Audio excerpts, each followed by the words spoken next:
the brain is not the whole story, right? If I'm correct, and that there's… I generally think through my whole body, really.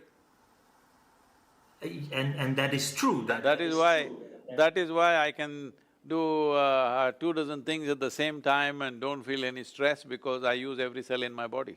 I think we all agree that the brain is something important, right? No question about that. There's no question about whether brain is important or not. But brain is important and it's functional only because of the connectivity to the rest of the body with the neurological system. Suppose you cut something in your spine, then the brain cannot function by itself and it's meaningless what it does. So that's why I said, I think through my body. This is why even if you're doing 2 dozen things at the same time, you don't have any level of stress because it is like, if you're just thinking just here, what it means is, you bought a car with 4 wheels, but you drive it on 1 wheel all the time. Obviously, one will wear out very quickly and there's too much stress. Every time people have to do something, simple things, if they have to decide what clothes to wear, where to go, what to do, they get so stressed on a daily basis because they're using just one dimension of their intelligence, not exercising other dimensions of their intelligence.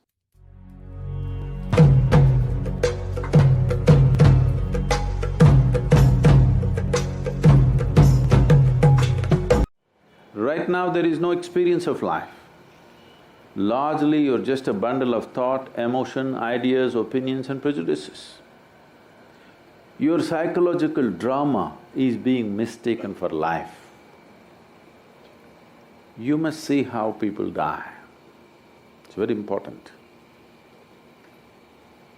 If you watch people die, over 80% of the people on this planet, when the moment of death comes, there is no pain, there is not even fear, but you will see bewilderment on their face. Like this they go. Because it's like you went to the cinema, you bought the ticket, went to the cinema, you sat there, during the trailer itself you fell asleep. And when they turn on the lights after the movie, you woke up. What, it's already over? This is how most people are dying. This is the most unfortunate way to die. Because before you open your account, it's over. Your own thought and emotion kept you so busy, you thought this is life. But when the moment of death comes, suddenly you know the drama that you were turning on within you looked so real, but the moment lights are going off, then you know this is not it. Your psychological drama, we can all sit in the same place and each one of us can have something different going in our minds right now, yes or no? So obviously what's happening in your mind is your psychological reality, it's not existential. It has no existential basis. It is in this sense people are telling you be in the moment, because there is no basis to your psychological reality, you can make up whatever you want. Or in other words, your creation, your petty creation has become larger than the magnificent creation of the Creator. So spiritual process means you set this anomaly right. You understand your psychological reality is something that you're making up. I'm not saying you should not make it up, you can, but you must be able to switch it off when you don't want. The problem is it's just on 24 hours, so it looks like that is the reality. It is not the reality, you're just making it up. Yes or no? The made-up world has become larger than the real world. Just to correct this is spiritual process. You understand what is real and what is made up. This means you're spiritual. If you can identify what is existentially true and what is not true, you will navigate your way through life effortlessly, isn't it? If your mind, your body takes instructions from you, being peaceful and joyful is not even an issue. Is it an issue? If your body and mind is taking instructions from you, is it an issue Is it even a consideration? Do you have to even bother about it? How to be peaceful, how to be joyful? There's no such thing. This is coming from a very unnatural situation because made-up world has become larger than the real world. What's happening on your phone has become bigger than the cosmos, isn't it? So spiritual process does not mean… is not prescribing how you should be whichever way you want. You like misery, do it, what's my problem? If you're enjoying misery, what is my problem? I will not tell you be joyful. You like to be miserable, I appreciate that. But if you had a choice, would you choose misery? No. Maybe once in a way you like to read a tragedy or watch a tragedy, that is somebody else suffering, not you, isn't it? You may want to watch a tragic movie or a drama, but you don't want a tragedy in your life, isn't it so? I trust your judgment on these things. So spiritual process means that you read the user's manual, you know exactly how this works. You keep it whichever way you want, that's up to you. You like misery once in a way, you like to… people like some bitter things, not just sweet things. You want to enjoy that, what is my issue? I have no issue. Enjoy it. But as long as you are choosing consciously, right now misery is happening compulsively, isn't it? It's not happening consciously, it is happening compulsively. Once you get into the cycle, there is no other way. It rules you. Being human means just this, that you can consciously decide what is the nature of your experience right now. That means being human. Being in a state of compulsive reaction means lack of evolution. Yes or no? This is the animal nature.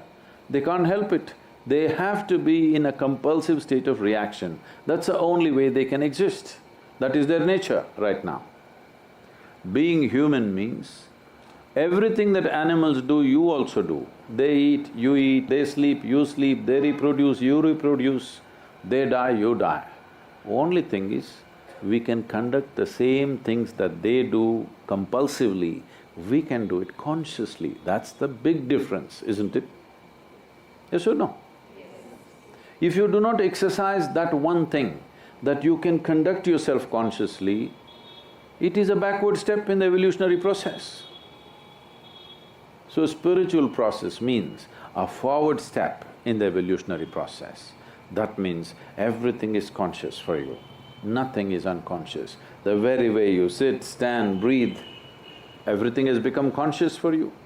Once it's conscious, you will conduct it the way you want. Right now the only and only source of misery is life is not happening the way you think it should happen. Is there any other source? Huh? No. It's not happening the way you think it should happen. If your mind thinks the way you want, if your body functions the way you want, life is happening the way you want.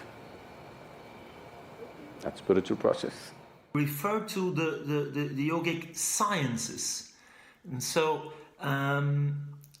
how… because in science we always wanna verify and actually find ways to prove us wrong. So, I'm this hard-nosed scientist and trying to confront everything I think to understand. No.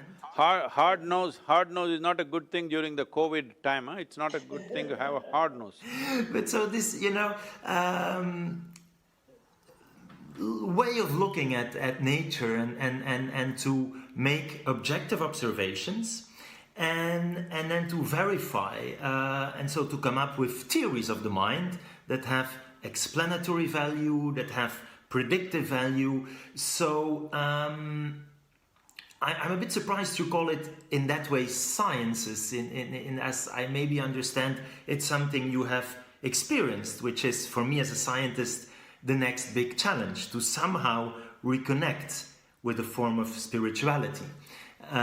So how could we know that what you explained is correct, or could it be wrong? Or could we find ways to test this? We can. See, right now, if we… is it true that human beings, the moment they get identified with something, it is everything to them? Is that so? Yes, Whether it's nation, religion, race… I follow you for the identity ego part. They just took on an identity. No, not ego, it's just identity. I'm an Indian means I'm willing to live and die for this country, that's how it is. And that's what is expected also if you're part of a nation So, you know, identity determines how a person thinks, feels, everything. Just a piece of cloth just flies like this, people shed tears. It's a flag, you know. A national flag does this, people stand there, grown-up men shed tears. What is there in the cloth?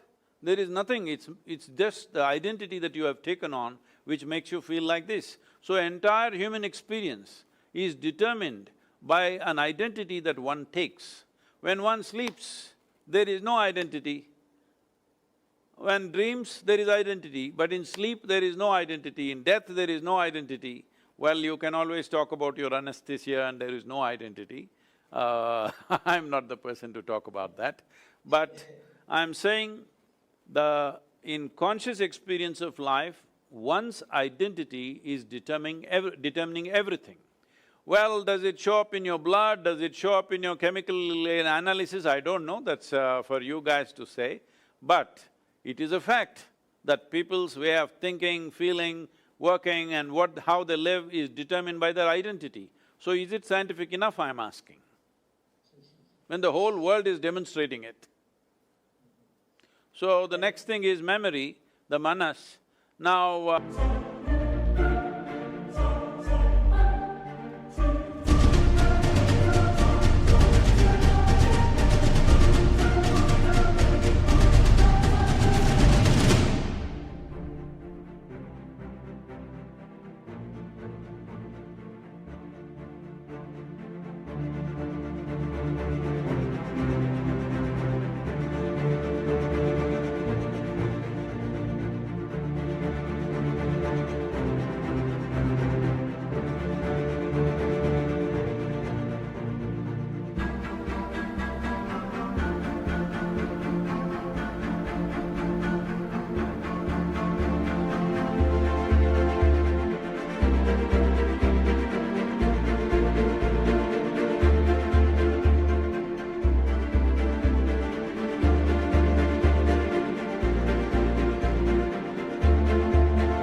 we were talking about many things. Stephen, do you remember how your great-great-great, 10 generations ago, how your great-grandfather looked like? Do you remember? And somehow, yes, I know, I have the nose on my face. Yeah, you've been listening, you're not remembering Absolutely, and so we kind of understand that a little bit in terms of the genetics and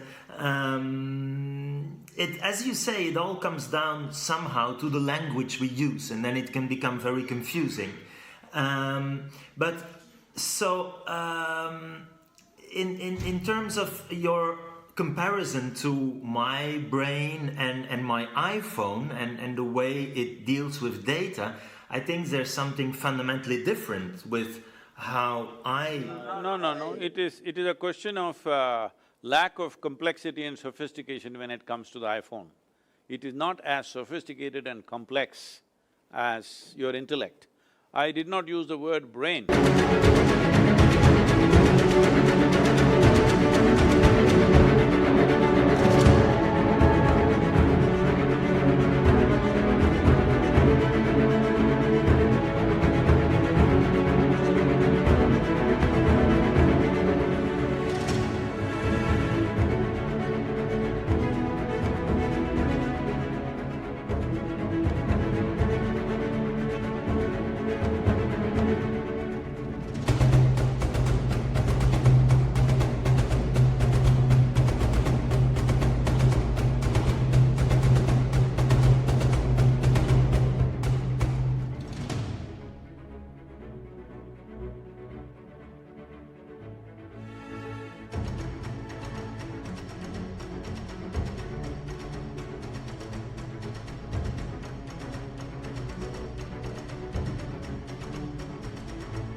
I said your intellect.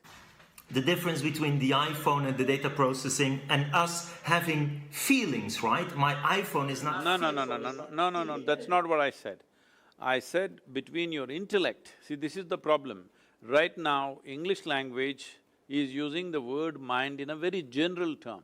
Now if you go more specific, in this mind, there is intellect, there is identity, there is a huge volume of memory, and there is a dimension called chitta. Right now I don't want to call consciousness because the word consciousness needs some cleaning. It's kind of absorbed all kinds of stuff in the… in the medical lexicon. So we will leave that aside. These three together or these four together, you're calling it as mind. But if you look at the intellectual process alone, that and your iPhone are not fundamentally different, but very different in terms of sophistication and complexity. Very, very different, another world altogether. So…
I'm very excited about the brain.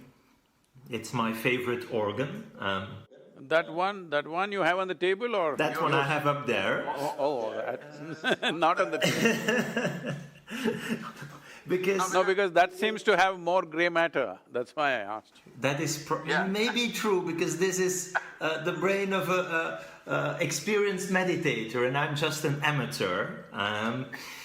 But these brains are important, of course, right? And there's other organs that I like, but without this one, it's less fun. So also when we talk about organ transplantation, and by the way, are you an organ donor? I told you I gave away my brain a long time ago.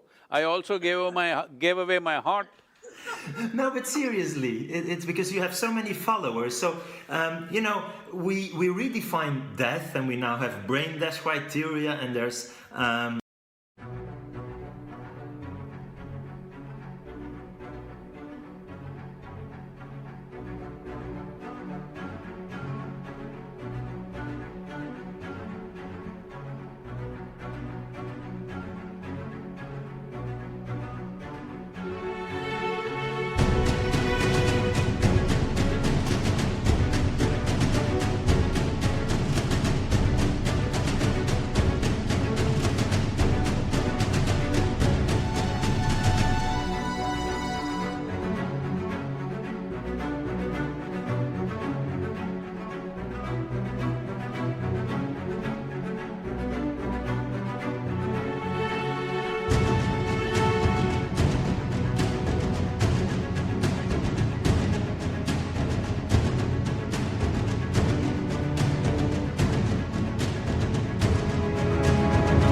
life that can be saved thanks to organ donation. So, are you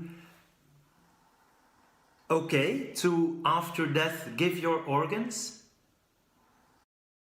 I'm not right now planning to die so soon, so let's see when it comes, huh? By the time I die, at least my brains, I would have used it up fully.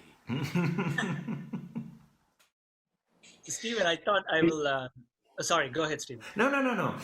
So I think that the example of transplantation is of course interesting in a sense that it shows kind of the importance of the brain, right? Because you can replace nearly every organ, and we can now indeed even replace the heart, and it would still fundamentally not change the way you think and feel and perceive emotions. But of course, for the brain, it's different. So there is something special about this organ, and there we shouldn't be too arrogant when it comes to the big question of consciousness and explaining thoughts and perception and emotions. We just have a terribly hard time to go from something material, that is this brain, and to this very first person subjective experience. So there, for you, I understand that the brain is not the whole story, right? If I'm correct, and that there's… I generally think through my whole body, really. And that is true. That is why I can do 2 dozen things at the same time and don't feel any stress, because I use every cell in my body. Okay. Because what you're referring to as intelligence, essentially, in most people's experience, I'm not somebody who's propounding this, but in most people's experience, a certain combination of memory and intelligence is what they're calling as mind, isn't it? Yes, it's difficult because we're talking about definitions, but yes. So, tell me, in every cell in your body, there's much more memory than it's there in your brain. And the number of complex functions that every cell in your body is functioning, you can never figure it out in your brain. The amount of chemical reactions that are happening across, not necessarily managed by your brain, it's happening of its own nature. So, when they're able to do so much, there is an intelligence. So in yoga, we don't say mind is here or there. We say there is a mental body. As there is a physical body, there is a mental body. There is a whole scape of memory and intelligence spread across the system.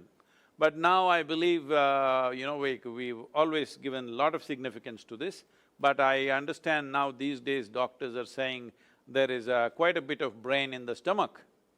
Am I right? Yes. What do they call this, Bala? What do they call that? I heard that… The second brain, some call it, and so indeed we have a lot of these nerve cells in our gut. Yet if I have to choose between losing those or those nerve cells, I think I'd rather have the brain. And I think again we can transplant your gut and it wouldn't really fundamentally change who and what you are. Sure about the transplantation. Sorry? I'm not so sure about the gut transplantation. It's not so widely done. No, of course, but I agree, brain, there is no transplantation. you anesthetize them, you can change the activity of that autonomous system, and the impact would be very different, right, than whether you change the activity of those brain cells. So I think we all agree that the brain is something important, right? And No question about that. There's no question about whether brain is important or not. But brain is important and it's functional only because of the connectivity to the rest of the body with the neurological system. Suppose you cut something in your spine, then the brain cannot function by itself and it's meaningless what it does, only because it's connected. So how yoga sees brain is not as an organ per se, it is part of the neurological system. It's like one big knot where more is happening in one place than the rest of the places. But it doesn't mean it is not happening in the rest of the place. So that's why I said, I think through my body. This is why even if you're doing 2 dozen things at the same time, you don't have any level of stress, because it is like, if you're just thinking just here, what it means is, you bought a car with 4 wheels, but you drive it on 1 wheel all the time. Obviously, one will wear out very quickly and there's too much stress. Every time people have to do something, simple things, if they have to decide what clothes to wear, where to go, what to do, they get so stressed on a daily basis, because they're using just one dimension of their intelligence, not exercising other dimensions of their intelligence. And that you can train through yoga is… Oh, definitely, yes.